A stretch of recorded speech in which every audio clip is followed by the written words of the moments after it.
Vin. I'm Sori. That's Booby. And Vita and Chip and Gulpy. Loving this lighting, y'all. And you fix that other thing for the focus, right? So it's going to be even better. Yep. Better. This is Tyr. Tyr is I think is a Norse god of war, I think. He's a Norse guy. And Norse god of bravery, the name sorry. came after the Norse god of bravery. Yeah, one of the best friends of the channel is took the name Tyr. Yep. That was one of the possible names of Orion. Oh, really? Yeah. I never heard about this, so I don't know if it was possible.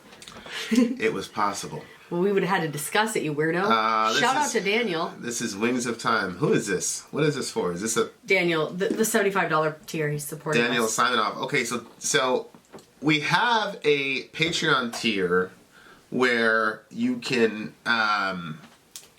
Pay $75. Yeah, you can partner at You can choose your own $75, and then what you're supposed to do is promote some local band so that they can get a hearing.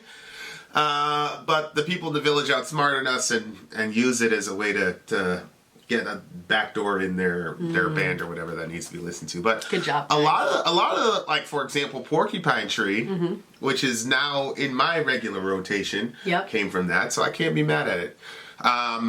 But this is from the big homie Daniel. He suggested Tyr. Yep. Very interested in Vin's thoughts on the lyricism. All right, you ready? I am ready. Are you ready? Go! Go.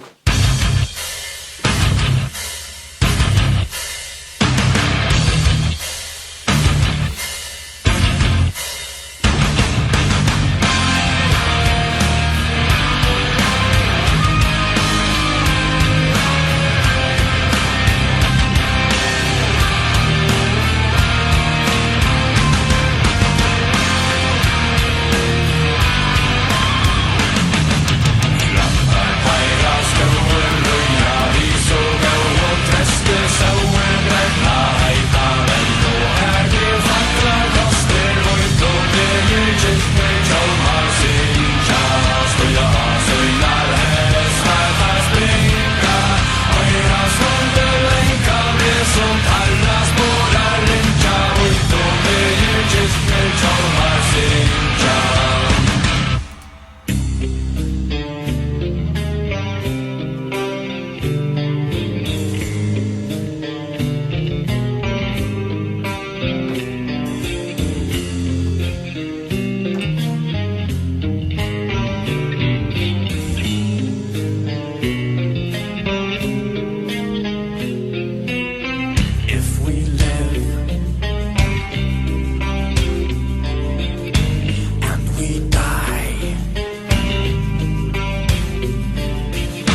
Yeah, boy, that's I really liked. Abrupt ending. Oh man. About to start watching Vikings again. Yeah. Shout out to the big homie Odin.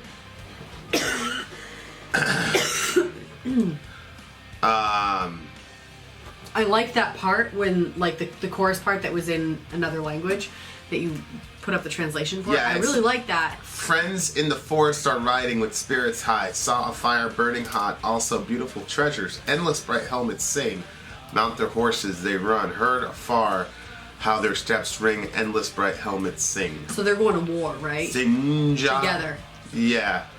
But it was cool when it said friends in the forest are riding. Like, they're all friends together and they're going to fight this battle together. And then there was the multiple voices when they were singing that part. Yeah. I could have gone for some more voices doing it. Yeah. They could have made it like... I want to hear some more, like, that more aggressive sounding. Mega. Some female, you know, like all these kind of vocals, like, going in together more. They still had multiple vocals, but I just would have wanted some more on that. The name of the record is Ragnarok. Oh. Which is the Norse stuff. It seems like the Norse folks are they're representing very well. I know, yeah. Their heritage in this stuff. It's very interesting because these guys, you know, they were, you know, taken over and destroyed by Christians, you know, which pretty much, you know, destroyed her. I was actually just talking to a young lady, and she said she was mad that Christians destroyed her culture or whatever. And I said, yeah, it was a beautiful culture. You should be mad about it. But I love how their music doesn't just focus on when they were destroyed, but it focuses on the glory of what they had. Yeah. You know, which is one of the big things that's important to me, you know, teaching the kids about Black history is like, Black history didn't start with the freaking transatlantic slave trade. You know? It's like you get taught this your entire life. All you know is that you were a slave to white people. It's like there was history before that. And so I love this about the Norse folks is that they realize, you know, this happened. We got defeated by Christians, whatever. But they had a proud history before anybody knew the name Christian. And I think that's very important in the psychological development of a people. You know, I agree. Because war and conquering has always been part of human history. It's not something particular to white people, obviously. But it's important for people, whatever side of the spectrum you're on, to realize that, hey, we had a history and we had culture long before any bad stuff happened to us, and this is who you are. You're in the line of these people. And I think people are afraid to do that because whenever people do that, people want to say it's racism or whatever. Or if a person expresses pride in their heritage, people get very nervous. You know, obviously as a Black person, societally speaking right now in 2019, I'm allowed to do that, but people are still kind of nervous about it. But definitely these people, like if you were to say Norse pride or whatever, people go crazy. It's like, well, what are they supposed to? Because you know, I'm a big collectivist. I'm a strong believer in you are connected to your people, to your folk, to your fathers. I strongly believe that. And so I love it when people celebrate their history and their culture and their past and the glory days of their past and things like that. I love that because.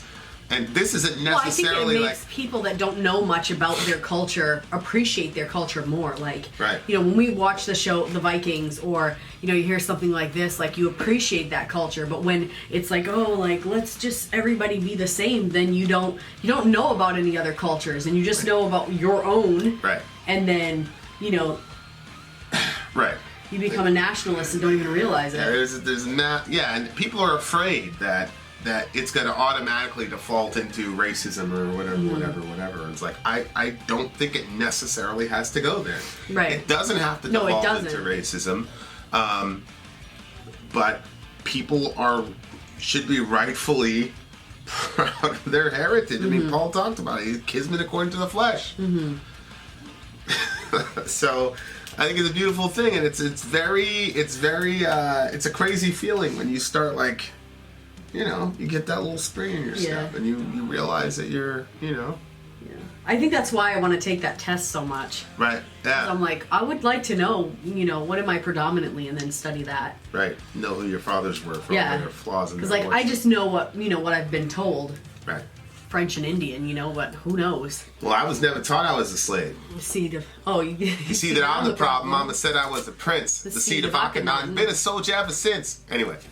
No, he never going to hear that song. Okay. If we live it... Okay, so the chorus is... I'm assuming it's a folk song. Yeah. That they used to sing around the... Can you just imagine everybody singing around the fire? Yes, I know. I saw fire, yeah. Yeah. And the little Norse kid running around with a little wooden stick and their sword fighting. Yeah. And, you know, all that good jazz. Yep. So, if we live and we die, if it's based on a lie, so we come, we go, who knows just why. I'm assuming this is talking about, you know, if you die, you get to go to Valhalla and all that. Mm-hmm. And so, if it's based on a lie, and we're fighting and dying, then what's the point? Mm-hmm. Right? We come and we go. Who knows just why? Yep. Places I've seen in decay, things that I've done fade away, people I've known never stay, things that I am yesterday. So, he's talking. I think what he's saying when he says things that I am yesterday, he's talking about his past, his. Yeah. I'm talking about his ancestors. Yeah. Though he was those things yesterday, but he's not. Mm-hmm. He's looking at it now, and they've all decayed. Yeah. You know, and so the things that his ancestors fought so hard to build and maintain. Yeah. When it's, you know, fast forward to 2006, it's all gone. It's decayed. So what was all the fighting and dying for, and the riding in the forests and all that good jazz? What was the point of all of it? Yeah. 1,000 years facing your fears. Hide all your doubt deep in the crowd. Unload the blame, cover the shame, cast it all to try to stand proud. Ugh. What do you think it means when he's saying 1,000 years facing your fears? You think he's talking about his people and how they always had to face what was coming against them? Probably. I don't know how long ago it was that we invaded their lands and destroyed their culture, but let's say it was 1,000 years. And maybe he's afraid, maybe the major fear is that none of the stuff that you believed was actually true. And then it's hide your doubt deep in the crowd. Which happens, I don't know if it happens on their side, but that happens a lot in Christianity. Where people have all these doubts or whatever, but they're not allowed to say it, so they just kind of fade into the mass of people. You're thinking that it's the doubt of whether Valhalla is real, or the doubt of whether they're actually going to succeed in fighting this next battle? Well, I think they're both interconnected in the sense of, you know, Valhalla is connected to an entire theological system, which is connected to the idea that the gods are with you. So if that whole structure isn't real, then you're going to have a hard time facing a superior army or whatnot. Yeah. And then as the kids or the folks, the progeny of these people that died and was taken over, it's like, well, if the religion of your fathers was real, then how did they get so destroyed? Yeah. So either way, you have to deal with massive doubts that you can just kind of fade into the crowd and hide in the mass of people. You know, because you know that picture with, you know, everybody's doing the Hitler thing, and then there's this one guy with his arms crossed, you know, like. Mm-hmm. Oh yeah, yeah. Everybody loves that guy, but nobody wants to be that guy. Nope. And massive social consequences. So, like, when you have all these doubts and these questions or whatnot, it's very difficult to be able to honestly ask those questions without repercussions. And you can hide in a crowd and not have to face those doubts. And then yeah, go ahead. Go ahead. No, you're good. So then, yeah, in the crowd, then who is he unloading the blame? Like, he's trying to cover the shame. Like, you're trying to cover the shame that you feel. So you're unloading the blame on.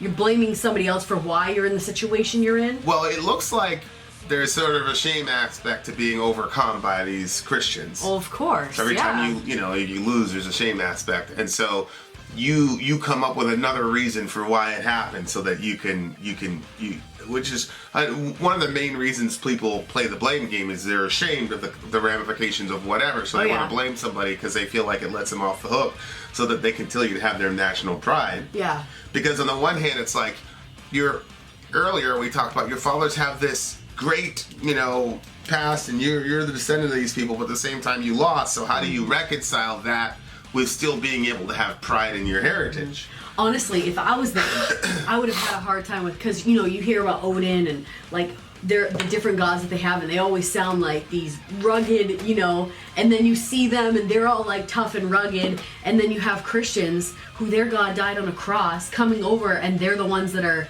like, how are these people killing us? You know what I mean? Like, your God died on a cross. Right. You know what I mean? Like, not understanding what the Christian God actually did. Right. Like, it would be like, for me, that would be a shame aspect. I'm like, how is our God getting undone by this? Yeah, and that's actually one of the major tools that Hitler used. Was that the Germans were completely humiliated on the world stage after World War I. They had to sign a Treaty of Versailles, which was humiliating. Mm-hmm. And they were in a state of perpetual poverty and shame. And so Hitler took that zeitgeist, took that atmosphere and that negative ether, because people don't know how to function. Especially shame-honored cultures are extremely dangerous to move in, because people will die over that. Mm-hmm. So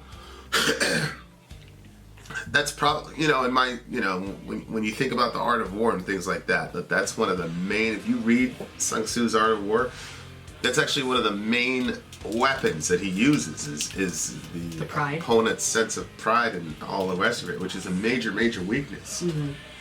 And so, and that's probably why, like, I don't really function in those categories. I don't function in the same amount of categories. I see it whenever you get in a debate with people. I'm like... Yeah. Because I'm a prideful person, so I understand sticking by a certain idea just because it's what you said, even if you realize, oh shit, I'm wrong. Yeah. Like, I get it. I don't think that that's the best way to have a discussion, but... It was required reading in some, classes, whatever, and what was? Sun Tzu's The Art of War. Oh, okay. And I decided pretty early, like, okay, I'm not even going to operate in those categories, because it's a major weakness. Oh, I know, but... Major weakness that gets exploited like crazy. So, and it's something that happens in SEER school, too. Well, I think that it motivates people, though, your pride, so people don't want to let it go. Well, that's true, too. And in unified Germany... because Hitler took that collective shame that everybody felt, and then he channeled it into anger, which is a very empowering emotion, mm-hmm. especially when it's combined with shame. And then he we had the Jews to thank for this, where you mm-hmm. blame somebody. It's a very, very basic human template. Yeah. And let's take it out on them, and let's show our power over them. And then it's like, see? We're still the superior or whatever, and then let's go out and destroy everyone. So I'm not saying that that's what happened in this particular case, because I've never heard of a Norse-led genocide. Mm-hmm. But what he's talking about, it looks to me like human nature on the individual level. Yep. This is how people react to a shameful situation. Yeah.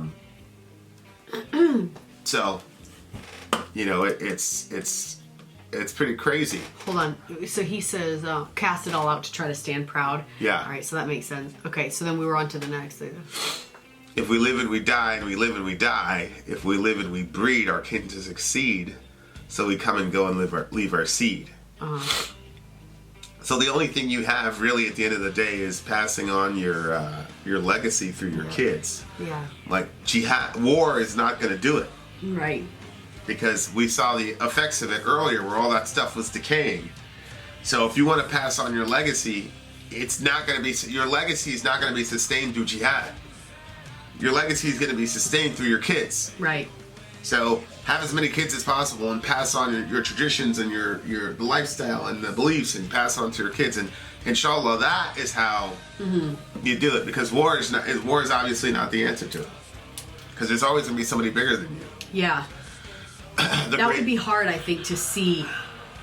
Like, if you were at that time where it went from being like you were at your strength, and you started to see the decline, and you could see this is not going well. Like, our people are gonna. Yeah. That would be like really hard. Yeah, I mean that's one of the major issues in the Old Testament.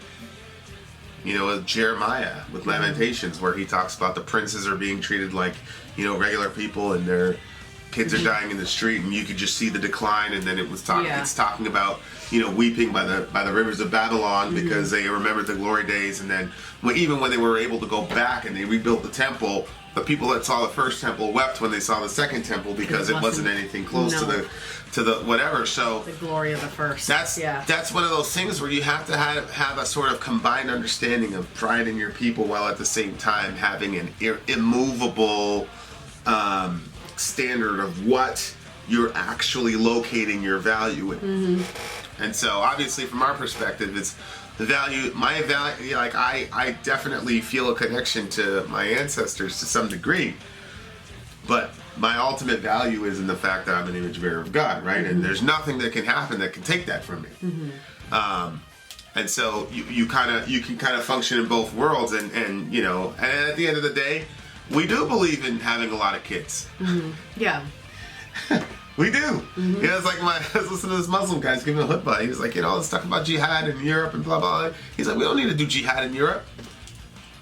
We don't need to do none of that stuff. We're having kids about 5.3 a pop, and the Europeans are having them about 1.8. Yep. So do the math. In 30, 40 years, you have a Khalifa in Europe. We don't need to do all that stuff. They figured it out. And these guys have figured it out, but a lot of Western European and Western American people, they're so smart. Because they're just worried about their career. And they're not realizing, hey, in 30 years, all these crazy evangelical and Catholic people that are having 4 or 5 kids, and you're having 0.5, what do you think the landscape's going to look like? Why do you think I'm so optimistic? Seriously. We're doing the math. We're probably going to end up with 6, 7 kids. Probably. Holy moly. But they're all going to be homeschooled. Somebody's like, you're brainwashing your kids. I absolutely am. Oh my gosh. Of course I am. It's just the word usage like that people use. Like anything that you do. Brainwashing. You're teaching your children. So if brainwashing is teaching your kids, well, yeah, you're brainwashing them, or you can send them to some school and have them brainwash them. Well, yeah. Well, I just think the word is, I don't think is appropriate. Well, we're in an ideological jihad, and the wording is absolutely important, because it says to me that the people who are saying that know very well that if we're doing it, they're not doing it. So they know very well what they're doing, and they know what they're saying. They're upset that they're not allowed to secularize my kids. Yeah. You're mad at me because you can't secularize my kids. You're mad at me because you know good and well I'm going to pass on my specific worldview, and the chances of them holding to my specific worldview over and against theirs are much higher now. Our kids. Our worldview. Yeah. They're much higher now because we're the primary authorities in their lives, and not Mrs. Higgelbaum, the secular humanist. Right. So I don't think it's silly at all. They know exactly what they're saying, and they're right, and that's why they're angry about it.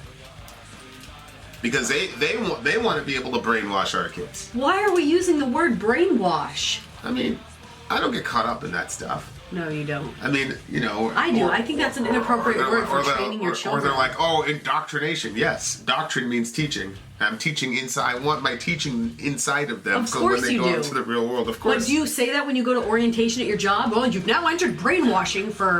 yeah, right. You know what I'm saying? Right, or when you drop your kid off to the secularist programming facility, also known as...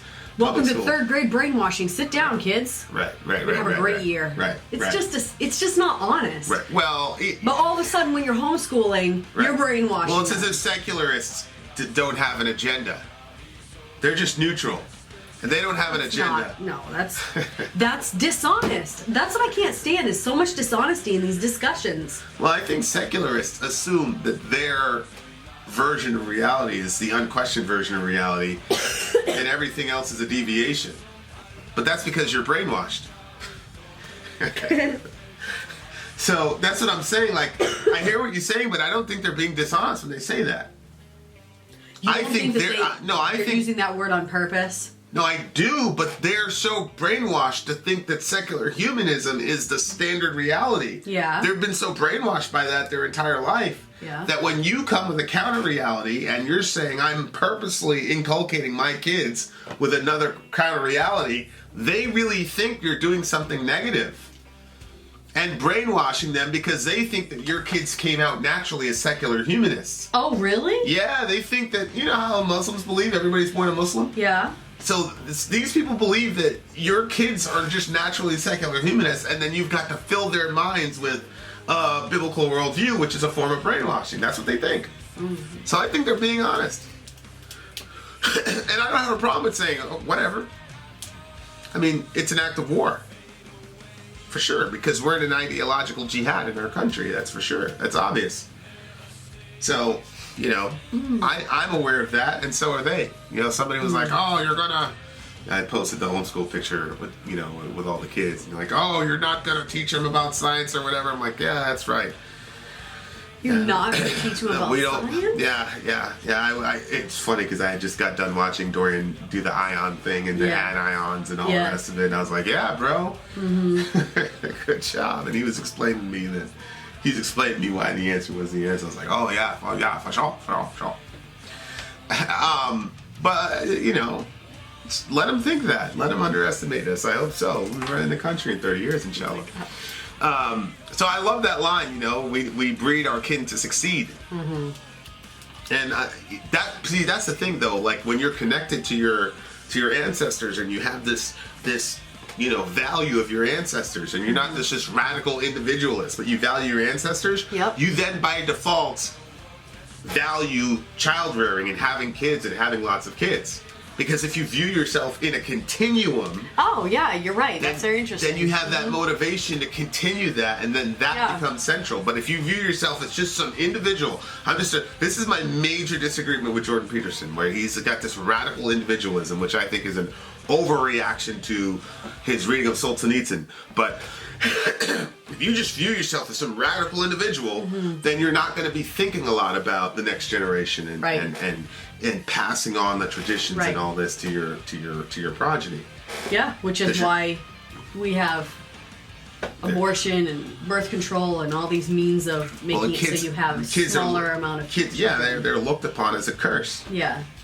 You know, and so because they're looked upon as a curse, then you know, then you're not going to value having many of them.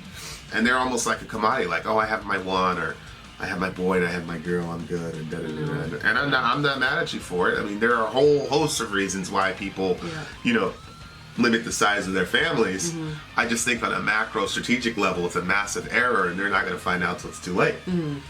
Yeah.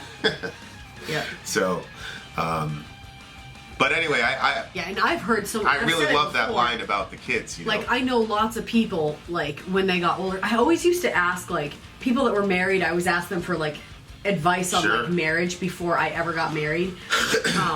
And then I always did the same thing with like older people. I was like, well, if you could change one thing about your life, what would you have changed? And I just loved asking that question because I was always like curious, like what you've had so much time to think about this, and so many of them would say the same thing. I wish I would have had more kids. Yeah. So many of them. I don't know if that's because if you have one or two kids, you're not going to get as many visits, you know, in the nursing home. It's just fun, or what? But it's just fun having the kids are fun. And, you know, like, you know, a lot of them don't feel it until, you know, they deal with the empty nest syndrome. Yeah. Because they are definitely a burden and a weight, and they make your life a lot more complex, and there's things that you can't do, and blah, blah, blah, blah, blah. But, man. Well, I think that when they're kids, like, you have to put in so much to teach them, to form them into, you know, profitable contributors to society, you know what I mean? Like there's a lot of work that goes into training them and teaching them and stuff like that, and I think that you can feel a little bit overwhelmed when they're kids, but eventually they go over that point and they become adults, you know, and then when they become adults and you see them doing their own thing, then it's like, oh shoot, I should just done more, you know. But it'd be really cool to like see your kids teaching their kids what you taught them. Oh yeah. That's gonna be a cool moment. Yeah. You know.